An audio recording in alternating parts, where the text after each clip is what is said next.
Welcome to the journey of success through simplest and target-oriented approach. Like, subscribe, share, target with Professor P's Positive Way.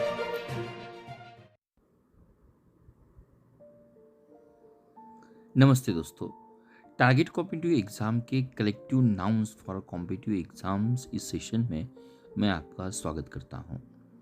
यहाँ pictures में हमें अलग अलग classifications मिल रहा है। दो लेक्चरर्स देखो, यहाँ पर नेटिव की बात की है, यहाँ पर हमने किंग्स की बात की है, यहाँ पर हमने थ्यूज की बात की है। All this are the example of a noun. Noun की डेफिनेशंस में क्या आता है? नाउन की डेफिनेशंस में आता है name of a people. Noun की डेफिनेशंस में आता है नेम ऑफ एनिमल्स। नाउन की डेफिनेशन में क्या आता है? Name of things, name of qualities या नेम ऑफ कंसेप्ट आता है। लेकिन आज हमारा ध्यान रहेगा नेम्स ऑफ पीपल।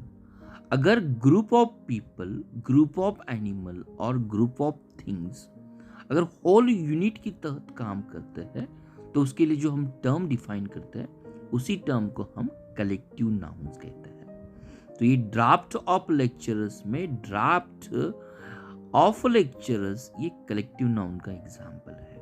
तो टीम ऑफ वर्कर्स में अ टीम ये कलेक्टिव नाउन का एग्जाम्पल है।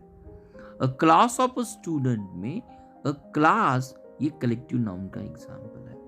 यहाँ पर अगर हम क्लास के लिए अ क्लास या डिटरमाइन के तहत यूज करते हैं, उसका मतलब होता है दो क्लास में नंबर ऑफ स्टूडेंट्स अलग हो, means there may be the chances different हो सकते हैं या नंबर डिफरेंट हो सकता है। कई क्लास में 5 स्टूडेंट्स हो सकते हैं, कई क्लास में मे बी 20 स्टूडेंट्स हो सकते हैं, कई क्लास में मे बी स्टूडेंट्स की जो भी संख्या हो सकती है मोर देन 100 भी हो सकती है। लेकिन हम अलग अलग डिफरेंट संख्या के लिए एक टीम के तहत उसको यूनिट की तहत कंसिडर करते हैं, इसलिए हमने यहाँ पर डिटरमाइनर ए का यूज किया है। नाउ नेक्स्ट क्वेश्चन आता है कि कलेक्टिव नाउन जिस तरह से हमने डिफाइन किया एनिमल का, कलेक्टिव नाउन हमने डिफाइन किया है, दिस इज द एग्जाम्पल। अगर हम यहाँ पर एग्जाम्पल लेना चाहते हैं, म्यूजिशियंस है, डायरेक्टर्स है, सिंगर का एग्जाम्पल है। नेक्स्ट एग्जाम्पल हमारे पास है एंड्स, बर्ड्स, और थर्ड एग्जाम्पल जो हमारे पास है फ्लावर का एग्जाम्पल है। तो ग्रुप ऑफ पीपल, तो ग्रुप ऑफ पीपल, तो ये एग्जाम्पल आता है यहाँ पर कलेक्टिव नाउन का। तो बैंड है, बोर्ड है, कॉयर है, क्लास है, क्राउड है, गैंग है, पैक है। अगर हम एग्जाम्पल लेते हैं ग्रुप ऑफ एनिमल का, तो ग्रुप ऑफ एनिमल की एग्जाम्पल में हमें हर्ड का एग्जाम्पल आता है, फ्लोक का एग्जाम्पल आता है, हमें यहाँ पर लीडर का एग्जाम्पल आता है, स्कूल का एग्जाम्पल आता है, टीम का एग्जाम्पल आता है, लायन के लिए प्राइड का एग्जाम्पल आता है। अगर group of things, group of item को हम कंसिडर कर लेते हैं तो यहाँ ग्रुप ऑफ थिंग्स में हमारे लिए एग्जाम्पल आता है, बुके का एग्जाम्पल आता है, फॉरेस्ट ट्रीज का अगर कॉम्बिनेशन होता है, अगर फ्लीट का एग्जाम्पल हम सीप के लिए यूज करते हैं, शूज के लिए हम पेयर का एग्जाम्पल यूज करते हैं, यहाँ कार्ड के लिए हम पैक का यूज करते हैं। तो this are the example of a collective noun. Now यहाँ पर हमने कलेक्टिव नाउन का एग्जाम्पल दिया है, लेकिन कलेक्टिव नाउन्स हर्ड के लिए हम क्या क्या यूज करते हैं? तो यहाँ पर हर्ड हम कैटल के लिए भी यूज कर सकते हैं, काउज के लिए भी यूज कर सकते हैं, डोंकीज के लिए भी यूज कर सकते हैं। तो ये हर्ड जो आता है एट द सेम टाइम जो अदर एग्जाम्पल आज हमारे साथ है, फॉर एग्जाम्पल यहाँ पर हमने पैक की बात की है। At the same times third row में कॉलम में हमें एग्जाम्पल में यहाँ पर फ्लोक कलेक्टिव नाउन का एग्जाम्पल मिल रहा है, जो हम बर्ड्स के लिए, कैमल्स के लिए, डक्स के लिए, गोट्स के लिए, इवन सीप्स के लिए, इवन टूरिस्ट के लिए भी यूज कर सकते हैं। अगर हम नेक्स्ट एग्जाम्पल लेना चाहते हैं, स्वार्म का एग्जाम्पल लेते हैं, जो एंड्स के लिए, बटरफ्लाइज के लिए, फ्लाइज के लिए, रैट्स के लिए यूज करते हैं। तो दिस आर दी जो हर्ड है, पैक है, फ्लोक है, इसे हम वर्सटाइल कलेक्टिव नाउन भी कह सकते हैं। At the same time, apart from that one, we have a number of example. अगर शॉल का भी हम फिश का अगर ग्रुप होता है उसके लिए शॉल कलेक्टिव यूज़ कर सकते हैं। अगर कोई प्रोग्राम्स वर्कआउट होता है प्रोग्राम्स के लिए डेफिनेटली हम ऑडियंस भी यूज़ कर सकते हैं। अगर थ्यूज या गैंग्स आती है उसके लिए गैंग्स भी यूज़ कर सकते हैं, मॉब्स भी यूज़ कर सकते हैं। तो this are the different example हमारे पास, या उसे हम वर्सेटाइल भी कह सकते हैं। Now for competitive examinations it is very essential कि जिस तरह से अगर वन थिंग्स होती है तो उसके लिए हम सिंगुलर वर्ब यूज़ करते हैं। तो according to the rules subject verb agreement के तहत अगर हमारा नाउन सिंगुलर है तो वर्ब सिंगुलर आता है। नाउ क्वेश्चन आता है कि कलेक्टिव नाउन के लिए हमारा वर्ब क्या होना चाहिए। तो सिंपल थिंग्स, इस एग्जामिनेशंस में या इस एग्जाम्पल में हमारे लिए दो वर्ब का हमने यूज़ किया है। फर्स्ट एग्जाम्पल भी है और सेकंड एग्जाम्पल भी आपके साथ है। यहाँ पर फर्स्ट एग्जाम्पल में शॉल जो हम ग्रुप ऑफ फिश के लिए या एनिमल के लिए यूज़ करते हैं, यहाँ पर वॉज यूज़ किया है। वॉज ये वर्ब है, सिंगुलर है। नाउ सेम शॉल के लिए सेकंड सेंटेंस में हमने वेयर का यूज़ किया है।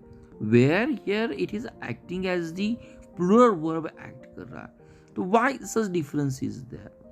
तो ये डिफरेंस समझने के लिए हमें एक रूल समझ में आना चाहिए। Now the shawl both the sentence में सेम है लेकिन उसकी एग्रीमेंट वर्ब के साथ अलग अलग है। लेकिन अगर हम फर्स्ट सेंटेंस को सेंस को समझने की कोशिश कर लेते हैं तो यहाँ पर shall it is acting as a whole one thing या यूनिट के तहत काम करता है। नाउ यहाँ पर शॉल के जो भी मेंबर्स है, ये सेंटेंस का मतलब ये होता है दे आर मूविंग और darting in all the different direction. इसका मतलब ये होता है कुछ नॉर्थ डायरेक्शन में मूव कर रहा है, कुछ ईस्टर्न डायरेक्शन में मूव कर रहा है, कुछ वेस्टर्न डायरेक्शन में मूव कर रहा है, कुछ साउथ डायरेक्शन में मूव कर रहा है। तो इसका मतलब होता है कलेक्टिव नाउन के इंडिविजुअल मेंबर्स की एक्शंस अलग होती है। तो डेफिनेटली उसके लिए हम यूज करेंगे प्लूरल वर्ब को जरूर यूज करेंगे। नेक्स्ट एग्जाम्पल भी आपके साथ है। इस एग्जामिनेशंस में एग्जाम्पल में हमारे लिए फिर से यहाँ पर फर्स्ट एग्जाम्पल है ऑडियंस इज हैप्पी, हमने सिंगुलर वर्ब को यूज़ किया है। और सेकंड एग्जाम्पल में हमने ऑडियंस के लिए आर या प्लूरल वर्ब का यूज़ किया है। तो सेम रूल्स है। ऑडियंस का मतलब होता है अगर group of audience by performance of any actors और whatever the play, if they are the happy and they are considered as single unit, we are going to use the singular verb. Now in the second sentences audience के लिए हमने are use किया। इसका मतलब होता है जो भी ऑडियंस है, members of audience, they are wearing the different kinds of wings। जो कॉमेडी विंग्स उन्होंने अलग अलग पहनी है।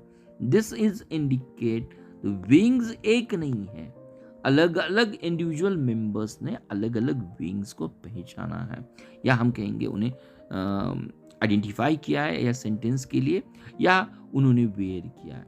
For that purpose we need to have the plural verb according to the tenses of the sentence. इसीलिए plural verb के लिए हमने आर का यहाँ पर यूज किया है। नाउ नेक्स्ट सेंटेंस आता है।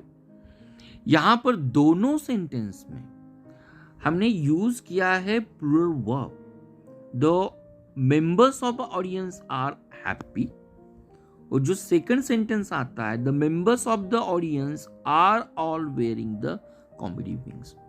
तो दोनों में प्लूरल वर्ब का यूज क्यों किया, तो उसके लिए कीवर्ड हमेशा याद होना चाहिए। अगर कलेक्टिव नाउन में हम द मेंबर्स ये टर्म्स को यूज करते हैं या इस फ्रेजल वर्ड को यूज करते हैं along with the collective noun, तो ये हमेशा प्लूरल वर्ब को कैरी करता है। तो ये एक रूल्स हमेशा हमारे साथ होना चाहिए। अगर कलेक्टिव नाउन सिंगुलर की तहत काम करता है तो we will going to consider as एक होल यूनिट। अगर कलेक्टिव नाउन की कंपोनेंट अलग अलग या उनकी डिसीजन अलग होती है या वेयरिंग अलग होता है या उनका परफॉर्मेंस इंडिविजुअल मेंबर का सेंटेंस का सेंस हमें बता देता है कि अलग अलग होता है, तो definitely will going to use the plural form. लेकिन इस स्लाइड में इस रूल को हमने निर्देशित किया है, द मेंबर्स आता है और ग्रुप के लिए तो हमेशा ये प्लूरल वर्ब भी होगा। नेक्स्ट आता है, यहाँ पर हमने मेंशंस किया है, ऑलरेडी ये एग्जाम्पल को हमने कवर किया है, may be this is the repetitions part. Now this is the questions from the last years questions paper. तो फर्स्ट क्वेश्चन अपने साथ है, यहाँ पर हमने बात की है जूरी के लिए। फर्स्ट सेंटेंस है, फर्स्ट सेंटेंस में जूरी मेंशंस किया है, उसके लिए हमने हैव का यूज किया है। नाउ क्वेश्चन इज, इस सेंटेंस में हमें एरर को फाइंड करना है या स्पॉट करना है। नाउ फर्स्ट सेंटेंस, यहाँ जूरी ये कलेक्टिव नाउन है, ये हमें समझ में आना चाहिए। जूरी का मतलब होता है बेंच, या हम कहेंगे कि देयर आर द 2 और 3 जजेस। अगर 2 और 3 जजेस का ग्रुप होता है तो इसीलिए जूरी इस वर्ड को यूज करता है। नाउ फर्स्ट सेंटेंस में jury have given their decision, इसका मतलब होता है जितने भी जज हो गए, 3 या 4 जजेस हो गए, उन्होंने एक मिलकर एक ग्रुप के तहत जो भी डिसीजन दिया है, एक यूनानिमसली डिसीजन दिया है। तो इसका मतलब होता है जूरी यहाँ पर एक होल यूनिट या 1 यूनिट के तहत काम करता है। Individual members of jury does not have a different opinion, हर एक ने अपना अलग अलग ओपिनियन यहाँ पर नहीं दिया। अगर ये सेंटेंस कहता है तो अकॉर्डिंग टू द रूल्स अगर होल यूनिट काम करता है तो हमें करेक्शंस करना पड़ेगा, यहाँ हाउ की जगह पर हैज होना चाहिए। ना अगर सेकंड सेंटेंस में हम बात कर लेते हैं कि जूरी वॉज डिवाइडेड, तो जूरी का मतलब होता है जितने भी जज होंगे। फॉर एग्जाम्पल, अगर फर्स्ट जज है फॉर 1 पर्सन फॉर 1 थिंग्स, अगर जज देना है तो उनके लिए हो सकता है कि एक एक्विटल है। अगर सेकंड जज की बात करते हैं, सेकंड जज के लिए वही पर्सन एक अकम्प्लिश हो सकता है।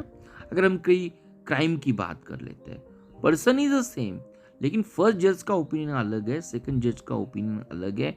जितने भी मेंबर्स हो गए या थर्ड जज का, इसके लिए थर्ड जज के लिए सेम पर्सन्स एक कल्प्रिट भी हो सकता है। तो jury was divided in his opinion, तो इंडिविजुअल मेंबर्स का ओपिनियन अलग अलग है।